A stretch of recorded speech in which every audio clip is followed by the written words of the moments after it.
privilege is a gradient, right? It's based on having institutional power. If the institution or the system was set up by the group that you belong to, you're protected by the institution or the system. And if the individuals that set up the institution or system didn't consider you a part of that group, which just we know was the case, like based on the history of the United States, we know how people felt about people of color and immigrants and others in our history.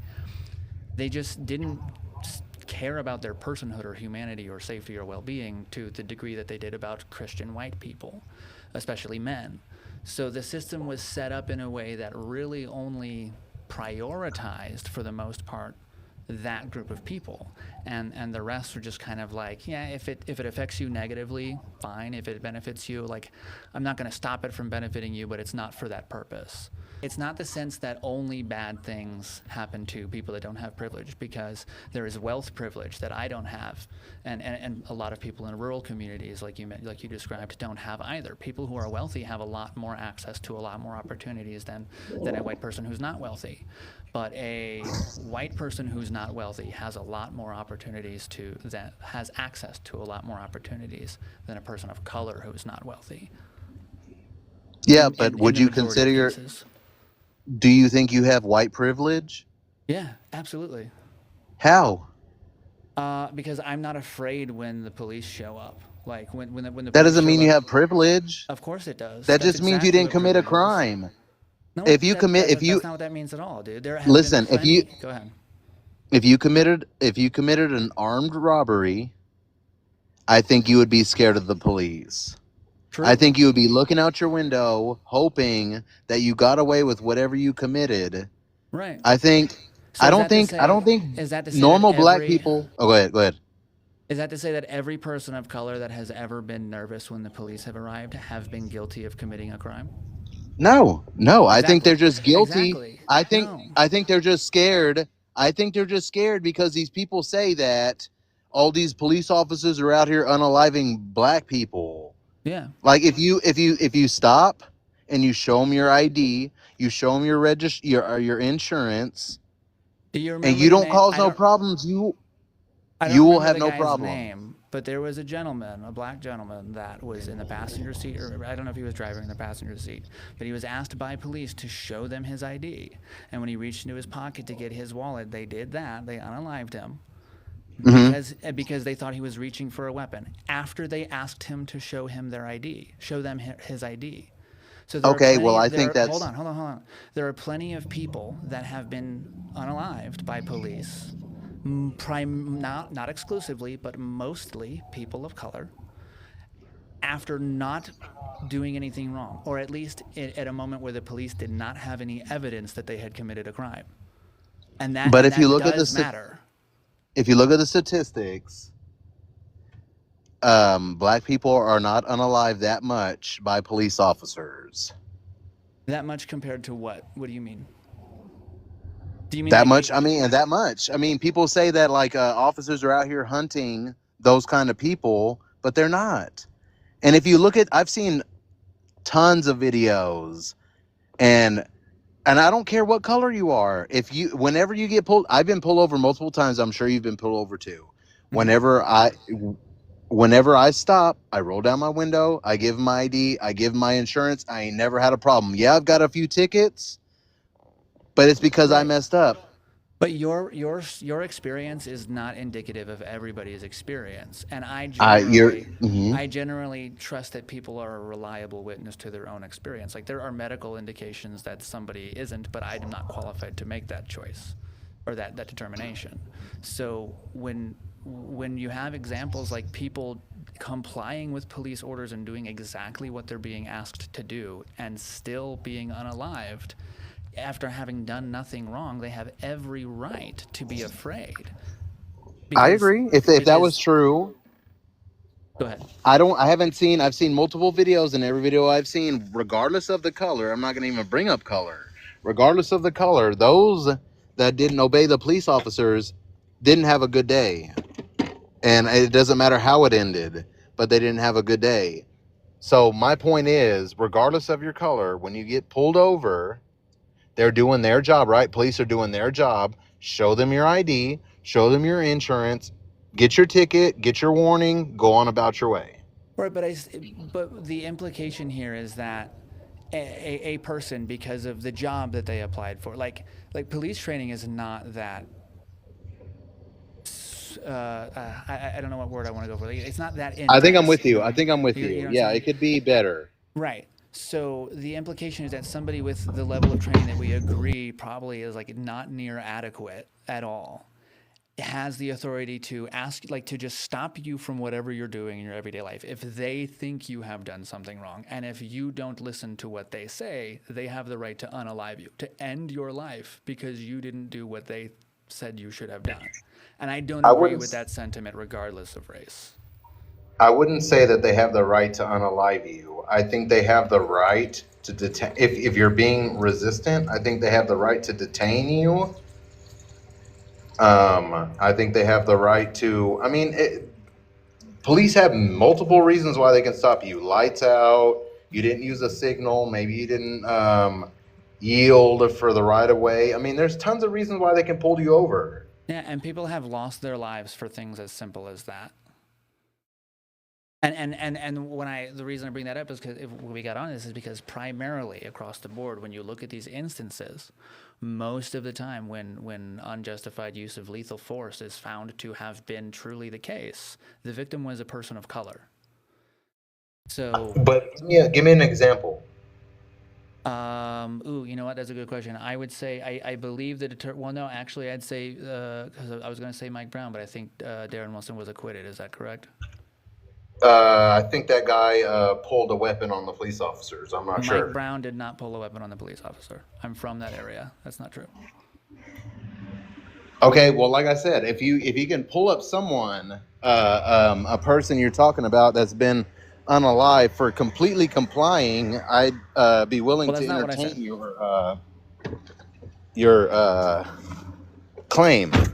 Well, that isn't what I said, just to be clear. I said in the majority of cases, when you see that there was, in fact, an unjustified use of lethal force, the victim has been a person of color. That was the claim. You asked for a source on that, and I can look for one of those if you'd like. Yeah, because I don't think that anyone of that color is getting unalive just because Well, they're that color. I want to clarify. Oh, well, that's also not what I said. I want to. I'm gonna. Before we move on, I'm going to clarify this. First of all, person of color is not specific to any race. Person of color means not white. The reason I don't say not white is because it makes it sound like being white is the standard, and like being of color is deviating from that. And I don't view being white as the standard. So I refer to. I use the common social terms, which are people of color and white people. So I'm not talking specifically about black people. I also did not claim that, like, the conversation we were having was not, this person was killed because of their race. Can you find me a source? That's not what happened. I said, when you see instances in which there was an unjustified use of lethal force, and I don't remember what my exact wording was. What the claim that I want to stick with is, in the majority of cases, at least, the victim is a person of color.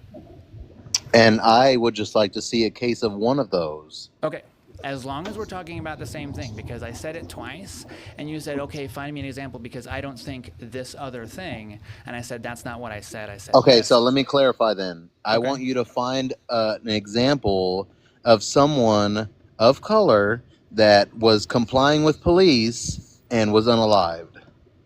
Okay. Actually, I think I can give you the details of it while I'm trying to find it. There was a woman, I don't remember in what state, that was unalived by police. Oh, I know what you're talking about with the boiling water. The boiling water. Yes. Yeah, I know what you're talking Because about. I think that crossed the line. okay. I would Right. agree with you on that one. Okay. So just and that's just so that you're clear on what I think that means for my side here. I don't think that means boom, I win, privilege exists.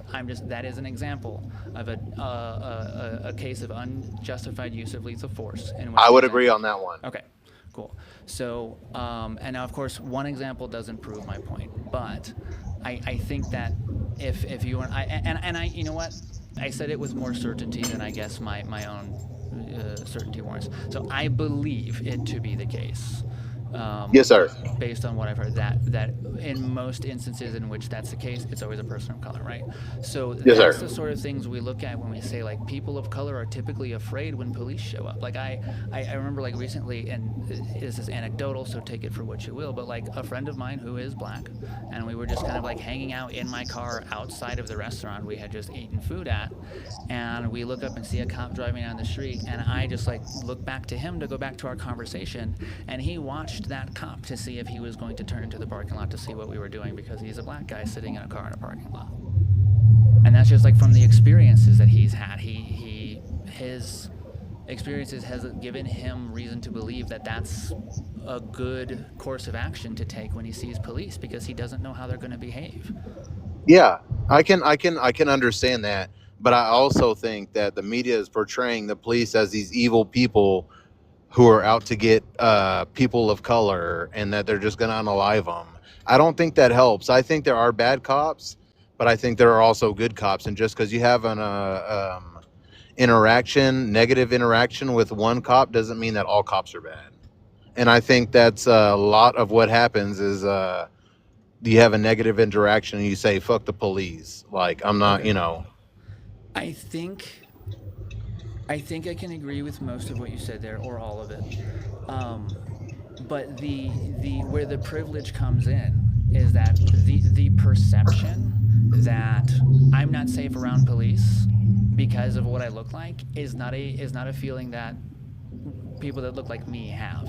People that It's not a feeling that white people have most of the time. There might be some areas, there are going to be some examples, but it's not an instance in which I feel unsafe because of the color of my skin. I know that in the United States, by and large, the threshold for police to suspect me of a crime is much higher than it is for a person of color, and Maybe, that's probably maybe, not on an but if individual. if it, Go ahead. would you agree with me that if you get pulled over and you show them a valid ID and valid proof of insurance, and if they have probable cause, that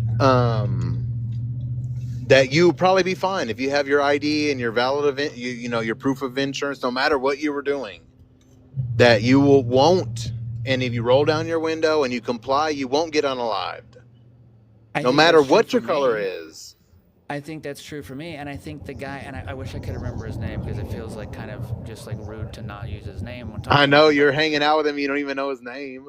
no. I'm not talking about my friend. The guy that was Oh, okay. unalived by police reaching for his wallet after they asked him to show them his ID. I'm sure that Oh he yeah, I'd felt the like to know same his name. exact thing. Exactly, right? So, and I can. Are you not familiar with that case?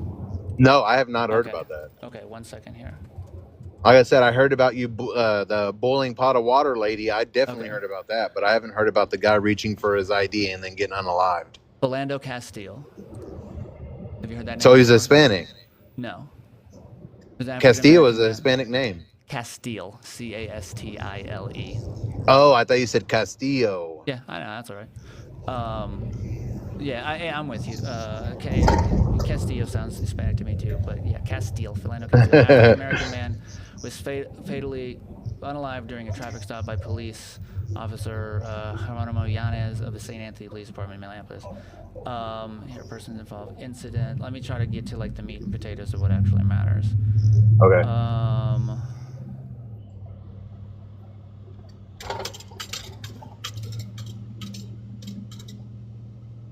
Okay, so in this case, he did have a fire. I don't know what I can say, but you get what Pew pew. yeah, I got halfway there, so you figure it out. He had one on him, Yeah. and he said, "Sir, I do have to tell you that I do have one on me." The officer interrupted and calmly replied, "Okay," and placed his right hand on the holster of his own pew pew. And he said, "Okay, don't reach for it then, don't pull it out." And Castile responded, "I'm not pulling it out." And Reynolds also said, "He's not pulling it out." The other officer, let me see, Reynolds. Oh no, Diamond Reynolds was Philando Castile's girlfriend who was in the car with him. He's not pulling it out, she said. Yanez repeated, raising his voice, "Don't pull it out," as he quickly pulled out his own pew-pew with his right hand and reached inside the driver's window with his own left hand. Reynolds screamed, "No." Yanez removed his left arm from the car and did the thing pew-pews do 7 times in the direction of Castile in rapid succession. Reynolds yelled, "You just unalived my boyfriend." Castile moaned and said, "I wasn't reaching for it." So yeah, I might have even had the detail wrong. This doesn't even say that he was reaching for his ID. He was just like, he was in Minneapolis. He stated he had a pew pew. Yeah, he was in, I think, Minnesota. Yeah, Minneapolis, St. Paul, Minnesota. So I don't know if that's a duty to inform state, but he was doing what I would call the right thing and saying, "Hey, just so that you're aware, I do have one on me." And they were like, "Okay, leave it alone." He's like, "Okay," and then that happened. Yeah, on a case like that, I'd like to see. I mean, the way it sounds, it seems like maybe it was unjustified, but I think a body camera tells you a lot more. And I haven't seen any body camera, but I mean, Well, this was my in 2016. Okay. So it's been around for. Let me see, because No it'll. wonder I haven't seen it. Okay. Yeah, it'll actually probably give me charges and prosecution. So it looks like the officer did face charges. Yanez was being charged with second-degree unalive with a, but it's the way that has the word laughter in it. Man's laughter. Second-degree man's laughter and 2 counts of dangerous discharge of a pew-pew within city limits. So yeah, he was charged. It was found to be unjustified. And it's another example of what we were talking about, I think. So, and it's, oh, I guess I lost him.